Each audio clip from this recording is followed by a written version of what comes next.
আমরণ অনশন করেছিলাম এই ডাকসুর জন্য, ডাকসু এখন হচ্ছে। তাহলে এখন সেই বিশ্ববিদ্যালয় প্রশাসনের উপরে আমি কি এই কেন্দ্রের বাইরে চোখ বন্ধ করে তাদের উপরে বিশ্বাস রাখবো যে তারা আমাদের এই ফলাফল, আমাদের এই কার্যক্রমগুলো একদম নিরপেক্ষ সুন্দরভাবে তারা করে দিবেন? অবশ্যই সেই ভরসার বিশ্বাস আমি তাদের উপরে রাখবো না, রাখতে পারবো না, হ্যাঁ রাখতে পারতেছি না। আর দেখেন এখানে প্রশাসনে তো আমার লোক নাই, প্রশাসনে যাদের লোক আছে তাদের ভিতরে না গেলেও চলে, ঠিক আছে? প্রশাসনে যাদের লোক আছে, বিশ্ববিদ্যালয়ে যাদের দলীয় টিচার আছে, যাদের দলীয় প্রশাসন আছে, তাদের ভোট কেন্দ্রে না গেলেও চলে, কিন্তু আমাদেরকে যাওয়া লাগে, আমাদেরকে যাইতে হয়, স্বতন্ত্র প্রার্থীদেরকে যাইতে হয়, কারণ আমাদের সেখানে লোক নাই। কেন যাইতে হয়, কেন যাওয়া দরকার, প্রয়োজন, সেটা তো বুঝছেন যে ফিল আপ করা ব্যালট পাওয়া গেছে না।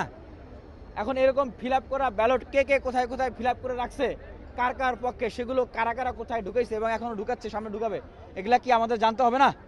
আমাদেরকে বাইরে রাখা হচ্ছে তো মূলত এই জন্যই, অন্ধকারে রাখার জন্য। আমরা তো অন্ধকারে আছি।